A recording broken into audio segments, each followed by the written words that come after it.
어디서 태어나는가, 또 어떤 환경의 집에서 태어나는가, 부모가 누구인가, 이러한 요소는 우리 인생의 방향에 사실 큰 영향을 미칩니다.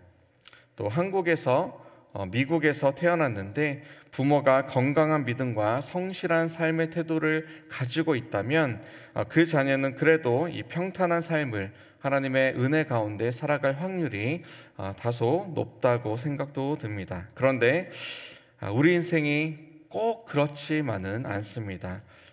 어려운 환경에서 태어날 수도 있고요. 또 자녀가 내 마음과는 다르게 속을 썩이기도 합니다. 장애가 있는 부모, 형제, 자녀가 있을 수도 있습니다. 어려운 가운데 우리는 살아갈 수 있는 것이죠. 오늘 본문에는 이 더러운 귀신 들린 어린 딸을 둔 한 여인에 대한 이야기와 또 귀도 들리지 않고 말까지 더듬는 한 사람에 대한 이야기가 나오고 있습니다. 유대인은 상종도 하지 않던 이방인입니다. 또 남성이 힘을 가진 시대에 연약한 여성입니다. 하나님 영향 아래 사는 대신 우상을 섬기는 지역에 사는 여인입니다. 더군다나 자녀는 더러운 귀신이 들린 상태입니다. 정말 절망적인 상태인 것이죠. 또 한 명의 병자가 있습니다. 이방 지역인 이 갈릴리 호수에서 마주치게 되죠. 그는 귀가 들리지 않습니다. 또 말까지 더듬습니다. 사회적으로는 약자이며 또 사람들의 도움이 없이는 단 하루도 살아갈 수 없는 그러한 절망적인 상태입니다. 이 두 사람의 공통점이 있습니다. 이방인이죠. 사회적 약자입니다. 유대법에 의하면 더러운 자들입니다. 상종을 하지 않는 이방 족속입니다. 이런 절망적인 사람들의 삶을 송두리째 바꾼 일이 일어납니다. 그리고 그 시작은 바로 예수를 만난 것이었습니다. 저와 여러분이 살아가는 환경이 좋을 수도 또 반대로 좋지 않을 수도 힘들 수도 있습니다. 신분적으로, 환경적으로, 재정적으로, 재능적으로 또 우리의 건강이 어떤 면에서 여전히 어렵고 힘든 상황일 수 있습니다. 그런데 중요한 것은 나는 오늘 그 모든 환경과 상황을 뛰어넘게 하시는 주님을 만났는가 하는 것입니다. 주님을 만나셨습니까? 아멘입니까? 주님과 동행하고 계십니까? 아멘이죠. 그리스도 예수 앞에 내 삶을 맡기셨습니까? 우리는 아멘으로 화답하며 오늘도 믿음으로 살아가고 있습니다. 오늘 스로보니게 여인도 그리고 귀먹고 말 더듬는 자도 주님 앞에 자신을 내어 맡겼습니다. 그리고 그들의 삶은 바뀌었습니다. 송두리째 바뀌었습니다. 오늘 말씀을 통해서 그리스도 예수 앞에 나를 온전히 내어드려서 주님께서 나를 다스리시는 놀라운 은혜를 누리시는 사랑하는 우리 모든 성도님들 다 되시기를 주님의 이름으로 축복합니다. 마태, 마가, 누가, 요한복음 4권의 복음서에 총 35번의 기적이 기록되어 있습니다. 그 중에 4번의 기적이 여인과 관련이 있습니다. 잘 아시는 베드로의 장모가 낳는 사건, 또 과부의 아들을 살리신 사건, 마르다와 마리아의 형제 나사로를 살리신 사건, 그리고 오늘 이 본문의 스로보니게 여인의 어린 딸에게서 더러운 귀신을 떠나가게 한 사건이 바로 그것입니다. 예수님께서 가버나움에서 40마일 정도 떨어진 이 두로 지방으로 가셨습니다. 24절에 아무도 모르게 하시려 하나라는 표현에서 예수님께서 홀로 조용한 시간을 원했음을 우리는 짐작할 수 있습니다. 그렇지만 이내 한 불쌍한 여인이 이 예수님을 찾아내고 맙니다. 이 여인에게는 넘어야 할 장애물이 많이 있었습니다. 그녀는 이방인이었습니다. 예수님은 유대인이셨죠. 그녀는 여성이었습니다. 남성 주도사에서 약자였습니다. 사탄이 그녀의 집을 또 다스리고 있었습니다. 더러운 귀신이 그녀의 딸을 지배하고 있었기 때문이죠. 마태복음 15장 23절에서는 이 간청하며 소리 지르는 이 여인이 이 여인을 시끄럽게 여긴 제자들은 그녀를 보내라 하고 있습니다. 정말 그녀에게는 쉽지 않은 여건과 상황이 연달아 있었습니다. 그런데 그녀는 놀라운 믿음을 갖고 이 모든 장벽을 뛰어넘었습니다. 이 믿음의 여인에게는 그 어떠한 것도, 그 어떠한 상황도, 환경도 그를 가로막지 못했습니다. 26절을 우리 함께 보실까요? 그 여자는 헬라인이요 스로보니게 족속이라 자기 딸에게서 귀신 쫓아내 주시기를 간구하거늘. 이 여인은 예수님께 요청을 하고 있습니다. 여기서 예수님의 대답이 우리를 놀라게 합니다. 27절입니다. 예수께서 이르시되 자녀로 먼저 배불리 먹게 할지니 자녀의 떡을 취하여 개들에게 던짐이 마땅치 아니하리라. 여기서 자녀는 이스라엘 백성을 지칭합니다. 개들은 이방인, 바로 두로와 시돈을 포함한 이 이방 지역의 사람들을 지칭하는 표현입니다. 사실 예수님의 이 비유적인 표현을 듣고 이 불쌍한 여인이 기분 나쁘게 듣고 그 자리를 떴다면, 그 자리를 떠나갔다면, 불평하고 불만 섞인 얼굴로 그 자리를 벗어났다면 그녀의 삶은 제자리였을 것입니다. 불쌍한 여인의 딸은 더러운 귀신 들린 상태로 그대로 고통 가운데 살아갈 수밖에 없었을 것입니다. 그런데 그녀는 예수님의 비유에서 재빨리 이 희망의 메시지를, 소망의 그 말씀을 발견하게 됩니다. 배불리 먹게 하는 음식에서 떨어지는 부스러기, 예수님의 한마디 한마디를 신중히 여겼고 믿음으로 취했습니다. 기분 나빠하지 않았습니다. 그저 주님을 택하는 그러한 놀라운 선택을 했습니다. 이렇게 그녀는 놀라운 믿음의 고백을 합니다. 28절입니다.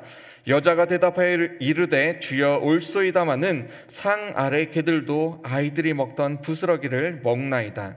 그녀가 원하는 것, 아니 꼭 필요한 것은 엄청난 상에 차려야 될 음식이 아니었습니다. 배불리 먹고도 남을 그 음식이 아니었습니다. 그저 부스러기라도 예수님의 상에서 떨어진 것이라면 충분하다, 그렇게 믿음의 고백을 한 것이죠. 이 여인은 자신을 부정하지 않았습니다. 자신의 위치를 그대로 받아들였습니다. 그리고 그 자리에서 하나님의 말씀을 믿었습니다. 그리고 말씀이신 예수 그리스도께 간청을 하였습니다. 믿음의 대상 예수님께 그녀의 간절한 필요를 드러내었고 예수님께서 얻을 수 있는 최선을 간청을 통해서 받게 되었습니다.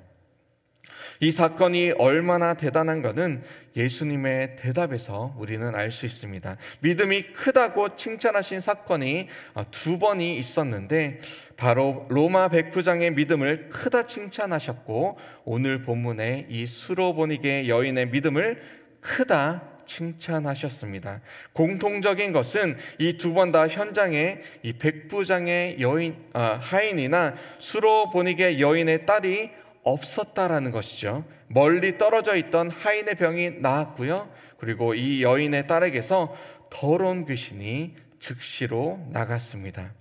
큰 믿음은 하나님의 말씀을 듣고 내 것으로 취하며 그 말씀을 붙잡고 하나님께서 내 삶에서 행하실 때까지 끝까지 믿는 것입니다. 작은 희망 속에서도 은혜의 근원 되시는 예수님 안에 소망을 두고 믿고 앞으로 전진하는 그러한 믿음, 그 믿음이 큰 믿음인 것입니다.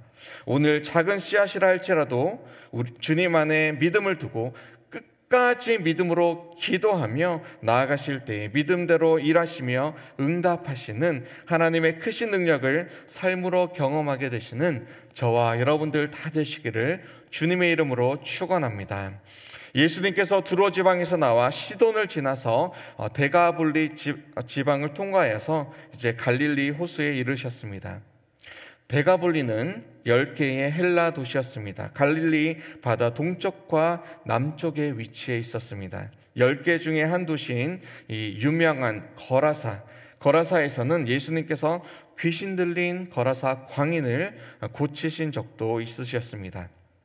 자, 이제 이 모든 곳을 지나서 갈릴리 호수에 이르니 사람들이 어떤 한 사람을 예수님께로 데리고 나왔습니다. 귀가 안 들리고 말도 더듬는 사람이었습니다. 예수님께서는 그를 고쳐 주셨습니다. 예수님은 특별한 방법으로 그를 고쳐주셨습니다. 따로 데리고 무리를 떠나셨습니다. 손가락을 양 귀에 넣으셨습니다. 침을 뱉어 그의 혀에 손을 대셨습니다. 그리고 하늘을 우러러보시며 탄식하셨습니다. 이 탄식은 안타까움의 탄식이었습니다. 그를 민망히 불쌍히 여기는 탄식이었습니다.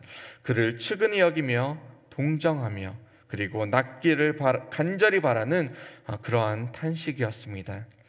능력의 하나님께서 이제 그를 낫게 하십니다.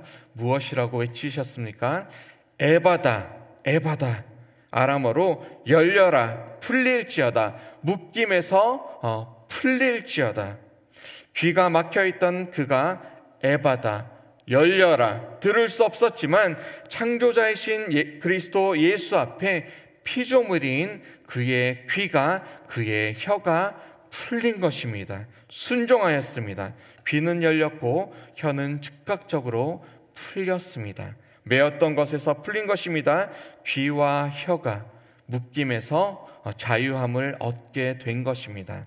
예수님은 그에게 아무에게도 이르지 말라, 그들, 곧 이 불쌍한 사람들을 데리고 왔던 자들에게 경고하셨지만 그들은 예수님의 기적을 한구할 수가 없었습니다. 자유를 가져다 주신 분의 놀라운 능력을 전하고 또 전할 수밖에 없었습니다. 놀라운 소식은, 복된 소식은 숨기려고 해도 드러나게 될 뿐인 것이죠. 나를 구원하신 소식, 나의 죄와 나를 사망에서 건지신 이 복된 소식, 어둠에서 빛으로, 죽음에서 생명으로 나를 구원하신 예수 그리스도의 복된 소식, 그 소식의 주인공 되신 주님 앞에 엎드린 자에게, 그의 앞에 나온 자에게 에바다, 귀가 열리고 입술이 열리고 인생이 열리고 천국 문이 열렸습니다. 이 믿음, 이 열린 것이 우리에게, 우리 삶 속에 똑같이 열리는 그러한 복된 은혜로 나타나시기를 주님의 이름으로 축원합니다. 18세기 잉글랜드의 신학자이자 찬송가 작사가인 찰스 웨슬리는 그의 입술로 하나님을 늘 찬송하겠다라는 찬송시를 지었습니다. 아시는 분은 함께 찬양했으면 좋겠습니다. 만입이 내게 있으면 그 입 다 가지고 내 구주 주시는 총을 늘 찬송하겠네. 내 의로우신 하나님 날 도와주시고 그 크신 영광 널리 펴 다 알게 하소서. 내 주의 귀한 이름이 날 위로하시고 이 귀의 음악 같으니 참 희락되도다. 내 죄의 권세 깨뜨려 그 결박 푸시고 이 추한 마음을 피로써 곧 정케 하시네. 아멘. 이 찬송시의 고백처럼 우리의 입술로 또 우리를 결박에서 푸시고 우리를 정결케 하신, 그래서 우리를 통하여 널리 주님의 놀라운 복된 소식을 전하게 하시는 그 주님을 오늘로부터 영원까지 찬양하며 전파하며 살아가시는 저와 여러분 다 되시기를 주님의 이름으로 축원합니다. 이 시간 함께 기도하시겠습니다. 하나님 감사합니다. 이방인이요 죄와 허물로 죽었던 주님과 상관없었던 우리들을 불쌍히 여기셔서 주님의 자녀를 택하시고 구원하시고 또 죄와 사망의 권세로부터 생명의 빛으로 인도하신 주님을 이 시간 찬양합니다. 부스러기라도 먹으면 내 인생이 변하겠노라 고백한 여인의 믿음을, 주님께 칭찬받은 그 믿음을, 그 큰 믿음을 우리에게 허락하여 주시옵소서. 우리의 영의 눈을 열어 주시옵소서. 에바다, 세상의 눈이 먼 우리의 어두워진 눈을 열어서 주님의 은혜와 주님의 용서와 사랑과 관용과 착한 일에 눈을 떠 주님의 귀한 사역에 사용받는 우리 모두가 되게 하여 주시옵소서. 감사드리며 부스러기만으로도 충분하다 고백하는 여인에게 큰 믿음이라 칭찬하시며, 또 우리의 어두워진 눈을 뜨게 하셔서 주님의 눈으로 세상을 바라보게 하시는 예수 그리스도의 이름으로 기도드립니다. 아멘.